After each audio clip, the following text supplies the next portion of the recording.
Escape speed क्या होता है बच्चे, एक इमेजिनरी वैल्यू है स्पीड की। अगर किसी प्लैनेट से के सरफेस से किसी बॉडी को फेंका जाए, अगर एस्केप स्पीड जितनी स्पीड दी जाए उसको, तो वो प्लैनेट के ग्रेविटेशन इन्फ्लुएंस से हमेशा हमेशा बाहर चला जाएगा। अब इसका क्या मतलब है, अगर मान लो हम एस्केप स्पीड से कम स्पीड से फेंके तो क्या होगा। एक्चुअली क्या होता है, जब हम कम स्पीड से फेंकते हैं तो बॉडी ऊपर जाती है बट वो वापस आ जाती है। कारण क्या होता है कि वो बॉडी ग्रेविटेशन इन्फ्लुएंस के बाहर नहीं जा पाती है। मान लो मैंने एक बॉडी को फेंका कुछ स्पीड से, वो बाहर ऊपर जाएगी फिर नीचे गिर जाएगी, और स्पीड से फेंका और ऊपर जाएगी फिर नीचे आ जाएगी। बट हमको इतनी ज़्यादा स्पीड देनी है कि वो कभी भी वापस अर्थ पे ना आए, ऐसी स्पीड को एस्केप स्पीड कहते हैं। इसका कोई एक्चुअल फिजिकल सिग्निफिकेंस इतना नहीं होता, उसका कारण मैं बताऊंगा आपको। बट ये एक तरीके से एक एस्टिमेशन देता है कि उस प्लैनेट का ग्रेविटी कितना स्ट्रॉन्ग है कितना वीक है। समझ रहे हो बच्चों? तो ये एक हमें आइडिया देता है एस्केप स्पीड, समझे बच्चों, कि उस प्लैनेट का इन्फ्लुएंस कितना है। ठीक है, अब एक्चुअली क्या है, जैसे अर्थ के बारे में बात करें तो अर्थ की जो एस्केप स्पीड होती है वो करीब 11.2 किलोमीटर पर सेकंड होती है। क्या इसका मतलब ये है कि अर्थ के सरफेस से किसी बॉडी को इतनी वेलोसिटी से फेंके तो अर्थ के हमेशा एटमॉस्फेयर या अर्थ के इन्फ्लुएंस से बाहर हो जाए? ऐसा नहीं है बच्चों, ये कहा जाता है। बट ये जो हम एस्केप स्पीड को हम जब एस्केप स्पीड की वैल्यू लेते हैं तो उसमें हम कुछ अप्रॉक्सीमेशंस मानते हैं। अप्रॉक्सीमेशन क्या होता है बच्चों, हमारा ये सबसे बड़ा अप्रॉक्सीमेशन ये होता है, जब हम एस्केप स्पीड की बात करते हैं तो अप्रॉक्सीमेशन हमारा सबसे बड़ा ये होता है कि हम एयर फ्रिक्शन को नेग्लेक्ट कर देते हैं। क्या करते हैं बच्चों? एयर फ्रिक्शन को नेग्लेक्ट कर देते हैं। इसका मतलब क्या है कि क्या हमको 11.2 किलोमीटर पर सेकंड चाहिए या उससे ज़्यादा स्पीड चाहिए? ज़्यादा स्पीड चाहिए, क्योंकि एक्चुअली क्या है, ये एक तरीके से इमेजिनरी वैल्यू हो गई। अगर हम 11.2 किलोमीटर पर सेकंड की स्पीड से फेंकते हैं तो बॉडी अर्थ के इन्फ्लुएंस से बाहर चली जाएगी, बट उसमें हम एयर फ्रिक्शन को नेग्लेक्ट कर देते हैं। बट एक्चुअल में क्या होता है, एयर फ्रिक्शन होता है। तो इसका मतलब अगर मैं इतनी स्पीड से फेंकूंगा और अगर एयर फ्रिक्शन ना हो, जैसे आपने देखा हम अर्थ पे रहते हैं, अर्थ पे एटमॉस्फेयर है, और एटमॉस्फेयर की वजह से अगर आप किसी बॉडी को फेंको तो एयर फ्रिक्शन कॉज होती है। तो अगर मान लो अगर अर्थ पे एयर फ्रिक्शन ना होता और मैं इतनी स्पीड से किसी बॉडी को फेंकता तो फेंकने के बाद वो हमेशा अर्थ से हमेशा एस्केप हो जाती है, अर्थ पे कभी वापस नहीं आती। बट एक्चुअल में रियलिटी में इतनी स्पीड से ज़्यादा स्पीड हमें डिमांडेड होगी। ये फ्रिक्शन पे भी डिपेंड करेगा। समझे या नहीं समझे, बोलो बच्चों? तो क्या 11.2 एक कोई ट्रू वैल्यू है, परफेक्ट वैल्यू है? ये एक तरीके से एस्टिमेटेड वैल्यू है, बट इसमें हमने ये कंसीडर कर रखा है एयर फ्रिक्शन एग्जिस्ट नहीं करता है। तो क्या सच में अगर आप अर्थ पे एस्केप स्पीड से किसी बॉडी को फेंको तो बाहर चली जाएगी? नहीं जाएगी ना, ये ध्यान रखना बच्चे। तो ये बच्चे अर्थ के लिए 11.2 किलोमीटर पर सेकंड होता है। क्या ये छोटी सी वैल्यू है, काफ़ी ज़्यादा वैल्यू है? किलोमीटर, मीटर पर सेकंड नहीं, मतलब 11.2 किलोमीटर पर सेकंड, मतलब 1 सेकंड में आप सीपी पहुंच जाओ, इतनी स्पीड। सीपी 8-10 किलोमीटर पड़ता है, तो 1 सेकंड में आप जैसे इस सेकंड में आप यहाँ से सीपी पहुंच जाओ, तो काफ़ी ज़्यादा अच्छी खासी स्पीड होती है बच्चे।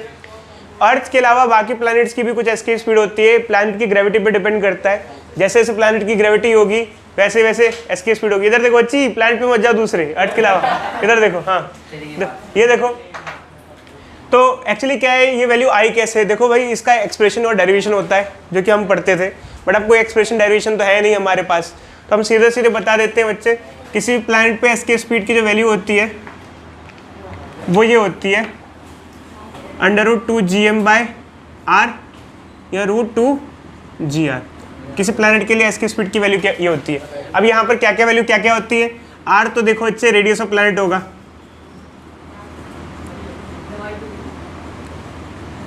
m क्या होगा? मास ऑफ प्लैनेट होगा। ठीक है बच्चे, कोई डाउट किसी को? कोई डाउट किसी को? r is radius of planet, m is mass of planet, और कुछ इसमें कुछ वैल्यू नहीं है। g सबको पता है बच्चों, g क्या होता है? एक्सेलरेशन ड्यू टू ग्रेविटी होता है।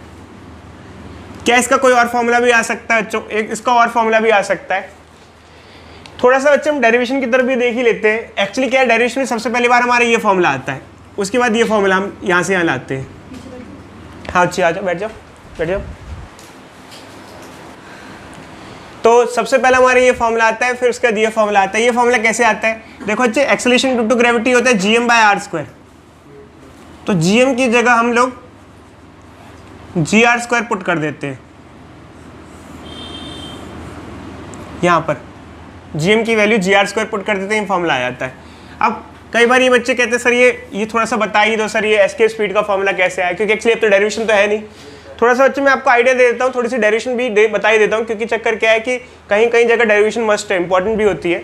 तो देखो बच्चे, ये मान लो एक पॉइंट है ए, यहाँ से चीज़ को फेंका हमने, ये अर्थ के सरफेस पे है। जब हमने अर्थ के सरफेस से उस बॉडी को फेंका तो बॉडी जाती जाएगी काफ़ी दूर तक चली जाएगी और इवन इन्फिनिटी तक चली जाएगी। जो वापस नहीं लौटेगा इसका मतलब वो कहाँ चला गया, इन्फिनिटी पे चला गया, काफ़ी दूर चला गया मान लो। जब हम किसी बॉडी को अर्थ से फेंकते हैं तो ऊपर जाते हैं तो उसकी स्पीड बढ़ती है घटती है, बढ़ती है, नीचे से फेंकेंगे घटेगी, घटते घटते घटते घटते मान लो बहुत दूर जाके इसकी स्पीड क्या हो जाती है, 0। ठीक है, बट ये वापस लौट नहीं रहा, मतलब कम से कम अर्थ के इन्फ्लुएंस से बाहर चला गया है। आपने इतनी स्पीड दी कि बस अर्थ के इन्फ्लुएंस से बाहर चला जाए, उसके बाद भले ही वो एक पॉइंट पे रुक जाए बाहर, बट अब ये वापस नहीं लौटने वाला है। तो इस पॉइंट को हम बी पॉइंट मान लेते हैं। तो देखो अच्छा, अब मान लो हम इन 2 पॉइंट्स पे कंजर्वेशन ऑफ एनर्जी लगाएं। ये डेरिवेशन लिखने की जरूरत नहीं है बच्चों। कंजर्वेशन ऑफ एनर्जी क्या होता है, total energy at a is equal to total energy at b. Total energy क्या होगा, kinetic energy plus potential energy, kinetic energy plus potential energy. Kinetic energy at a क्या होगा, हमने उसको कुछ काइनेटिक एनर्जी दी, half m v escape square, escape speed जितनी स्पीड दी हमने उसको। पोटेंशियल एनर्जी इस पॉइंट पे कितनी होगी, देखो बच्चे ये जो ऑब्जेक्ट है, नहीं 0 कैसे होगी, ये ऑब्जेक्ट है, इसका मास m है, अर्थ का मास कैपिटल M है, तो इन दोनों की पोटेंशियल एनर्जी मैंने आपको बताया था, 2 मास की पोटेंशियल एनर्जी क्या होती है, -g first mass second mass by उनके बीच का सेपरेशन, इन दोनों के बीच का सेपरेशन कितना होगा, r। ठीक है बच्चों, जब बॉडी ऊपर जाती जाएगी उसकी स्पीड कम होती जाएगी, एक पॉइंट पे जाके उसकी स्पीड क्या हो जाएगी, 0, तो काइनेटिक एनर्जी क्या हो जाएगी, 0।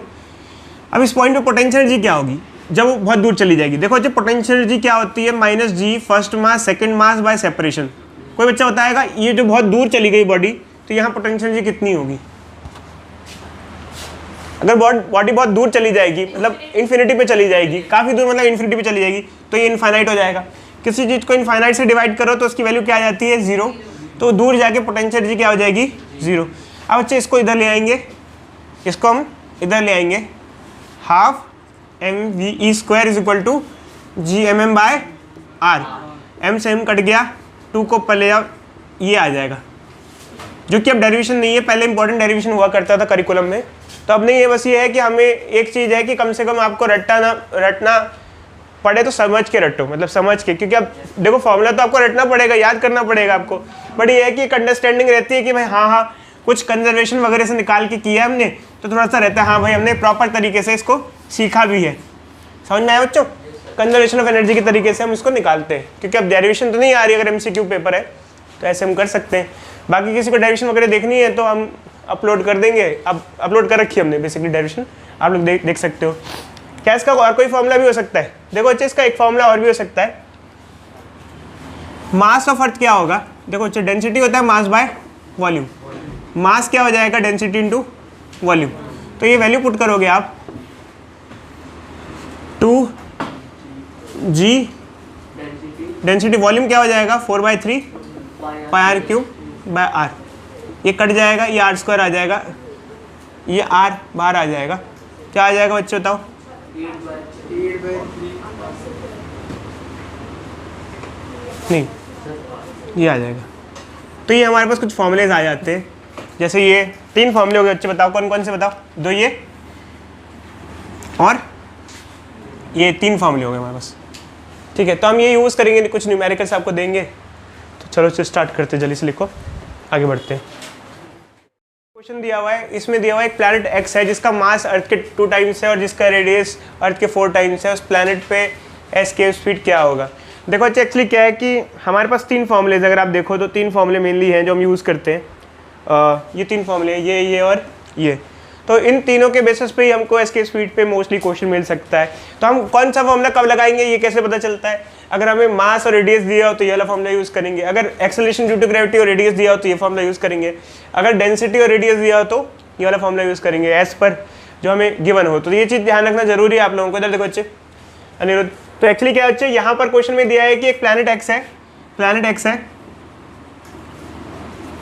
जिसका मास जो है, mass of planet x is 2 times of mass of earth and radius of planet x is 4 times of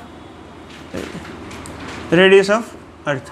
तो उस प्लैनेट एक्स का हमें एक्सेलरेशन, हमें एस्केप स्पीड बता रहे हैं, सॉरी। तो देखो बच्चे, अर्थ का एस्केप स्पीड क्या हो जाता है, अर्थ के स्पीड, एस्केप स्पीड को हम लिख सकते हैं G, mass of Earth, radius of Earth, escape speed of Earth, ठीक है। उस प्लैनेट एक्स का क्या हो जाएगा, उसके लिए उसकी सारी वैल्यूज पुट कर देंगे, mass of x and radius of x. अब क्या है, देखो बच्चे, अर्थ से कंपैरिजन करना है, क्योंकि हमें अर्थ के एस्केप स्पीड की वैल्यू मालूम होती है, तो हम अर्थ से कंपैरिजन करेंगे। अर्थ की मालूम है, बाकी उस प्लैनेट की मालूम नहीं है, तो हम मास ऑफ एक्स की जगह क्या लिख सकते हैं यहाँ पर,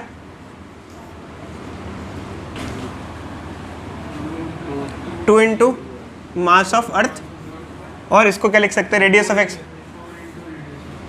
इसको थोड़ा सिंप्लीफाई कर ले बच्चे, क्या आ जाएगा हमारे पास,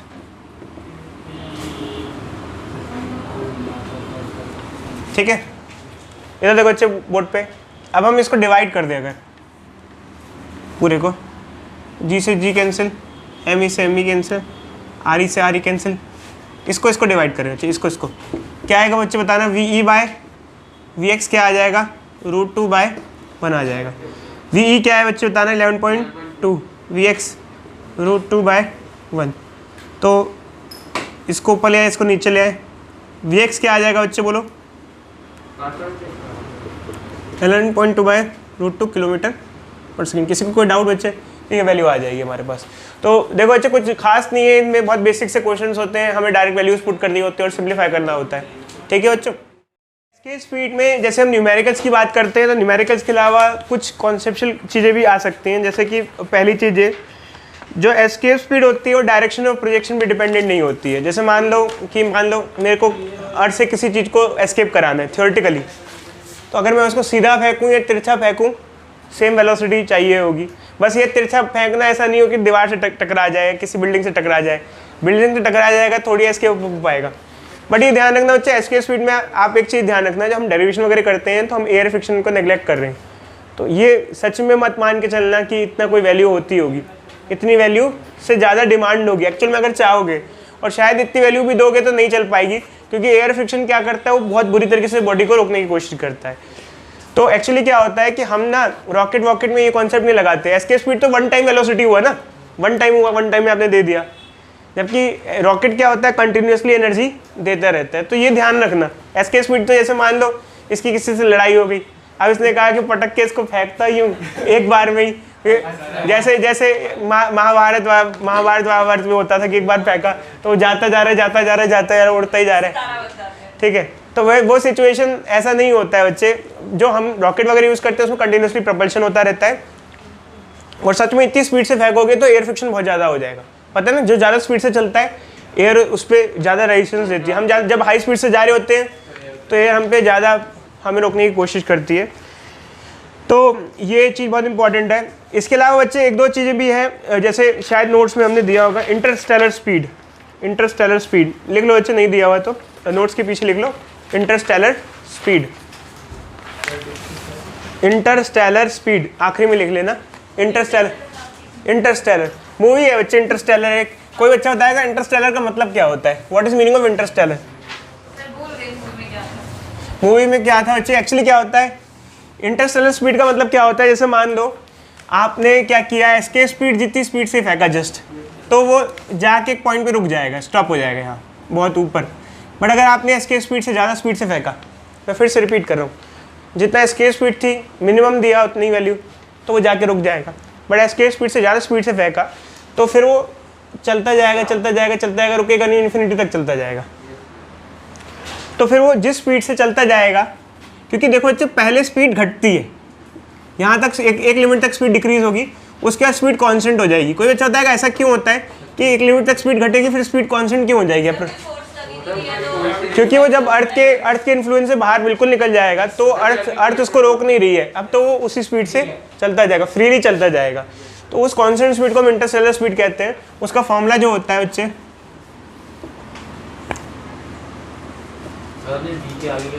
VINS INT लिख लो बच्चे, इंटरस्टेलर स्पीड।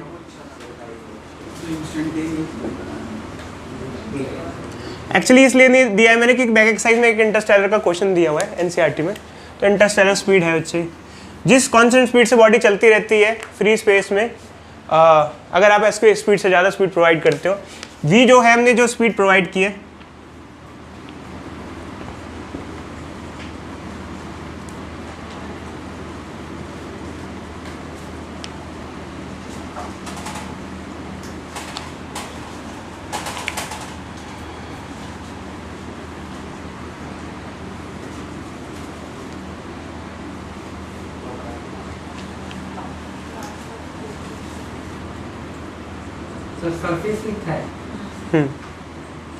देखो अच्छे, जैसे मान लो आपने, जैसे इसने कहा ये हमारा अनिरुद्ध है, कहते हैं सर मैं तो इतना ताकतवर हूँ, मैं एस्केप स्पीड की 3 गुनी स्पीड से फेंकूंगा बॉडी को।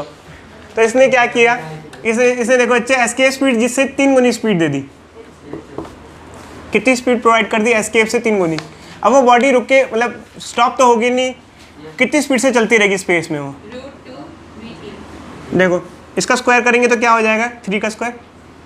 3 का स्क्वायर क्या होता है 9VE स्क्वायर। एस के स्पीड माइनस करो क्या आ जाएगा, under root 8VE square 2√2VE। मतलब इस स्पीड से वो कंटिन्यूसली बॉडी चलती है। VE की वैल्यू पुट कर देंगे क्या हो जाएगा ये, इस स्पीड से वो हमेशा चलता ही जाएगा, चलता ही जाएगा, चलता ही जाएगा, चलता ही जाएगा, चलता ही जाएगा, रुकेगा नहीं, अगर जब तक उस पर कोई बाहर का इन्फ्लुएंस ना लगे तब तक। इसे कहते हैं इंटरस्टेलर स्पीड। खैर ये तो पता नहीं बच्चा आप लोगों के लिए कितना इंपॉर्टेंट है, ये मुझे नहीं पता कि आप लोग के स्कूल वाले कितना देंगे या नहीं देंगे, बट एनसीईआरटी में दिया हुआ है और एंट्रेंस वगैरह में पूछा जाता है। इसके अलावा बच्चों एक और चीज़ है इसके स्पीड में। एक्चुअली क्या होता है बच्चे, आपको शायद पता हो या ना हो, मून पे एटमॉस्फेयर नहीं है, अर्थ पे एटमॉस्फेयर है। मून पे एटमॉस्फेयर नहीं है। एटमॉस्फेयर मतलब कि एयर ना के बराबर है। हमारे अर्थ पे डेंस एटमॉस्फेयर है। डेंस मतलब कि काफ़ी एयर है यहाँ पर, बस हम ऊपर जाते आते हैं तो एटमॉस्फेयर थोड़ा डेंसिटी कम होती जाती है, तभी हमें सांस लेने में दिक्कत होती है। अगर हम पहाड़ी एरिया में जाए केदारनाथ जैसे एरिया में या फिर हेमकुंड साहिब जैसे एरिया में, तो वहाँ ऑक्सीजन की कमी हो जाती है, क्योंकि जैसे जैसे हम अर्थ के हाइट पे जाते हैं एटमॉस्फेयर कम होता जाता है, एटमॉस्फेयर की डेंसिटी कम होती जाती है। तो एक्चुअली क्या होता है कि मून पे एटमॉस्फेयर क्यों नहीं है, क्योंकि मून का जो ग्रेविटेशन है काफ़ी ज़्यादा वीक है। मून की एस्केप स्पीड कम है, जिसकी एस्केप स्पीड कम होगी वहाँ पर एस्केप करना आसान होगा। इवन कई तो समझ लो प्लैनेट, अगर मान लो अर्थ की एस्केप स्पीड 0 हो जाती तो क्या हो सकता था, बता सकते हो?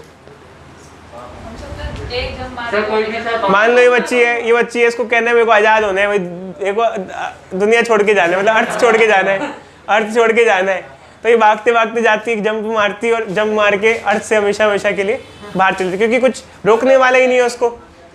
मान लो इसको गुस्सा आ जाता है, 2-4 बच्चों को तो ऐसे एस्केप करा देता है धक्का मार के, ठीक है, तो एस्केप स्पीड 0 हो गई, मतलब ठीक है। अच्छा चलो इधर देखो, तो एक्चुअली क्या है अच्छे, ये चीज़ है। तो होता क्या है कि जिस प्लैनेट की एस्केप स्पीड कंपैरेटिवली कम होती है वहाँ पर एटमॉस्फेयर एग्जिस्ट करने के चांस कम होते हैं, क्योंकि वो एयर को या फिर अपने साथ जो गैसेस हैं उनको बाइंड नहीं कर पाते हैं। जैसे कि मून अपने साथ मॉलिक्यूल्स को बाइंड नहीं कर पाता है, मून की एस्केप स्पीड काफ़ी ज़्यादा कम है। मतलब अगर मान लो किसी टाइम में अगर मान लो ऐसा भी होता कि कोई प्लैनेट बाइंड करता भी और अगर एस्केप स्पीड उसकी घट जाए, एकदम से घट जाए, खैर ऐसा तो हो नहीं सकता, मतलब ऐसा इमेजिनरी केस है। मान लो अर्थ की एस्केप स्पीड एकदम से कम हो जाए तो अर्थ का एटमॉस्फेयर धीरे धीरे क्या होने लग जाएगा, हटने लग जाएगा। खैर ये तो अच्छे इमेजिनरी कॉन्सेप्ट्स है, मतलब फिलहाल के तौर पे अभी, क्योंकि अब हम सोच नहीं सकते इन चीज़ों के बारे में। बस एक चीज़ ध्यान रखना कि जितना प्लैनेट में ग्रेविटेशन अट्रैक्शन ज़्यादा होगा, उसकी एस्केप स्पीड ज़्यादा होगी, उतना वो उसके पास डेंस एटमॉस्फेयर होगा। मार्स का भी एटमॉस्फेयर थोड़ा लाइट है, क्योंकि मार्स में भी ग्रेविटी थोड़ी सी कम है, और ये बहुत ज़रूरी होता है, क्योंकि एटमॉस्फेयर अच्छा हो तो ज़्यादा अच्छी बात है। अगर मान लो अर्थ पे अभी एटमॉस्फेयर वीक होता तो अब हम यहाँ पे बैठ के भी सांस नहीं ले पा रहे होते, ऑक्सीजन वीक होता है ना, डेंसिटी कम होती जैसे पहाड़ों पे होती है, तो सांस लेने में क्या हो रही होती है, हमको दिक्कत हो रही होती है। समझे नहीं समझे? तो बच्चे यहाँ तक हमारा टॉपिक है जो एस्केप स्पीड से एसोसिएटेड है। अब हम नेक्स्ट टॉपिक चालू करेंगे जिसका नाम है सैटेलाइट।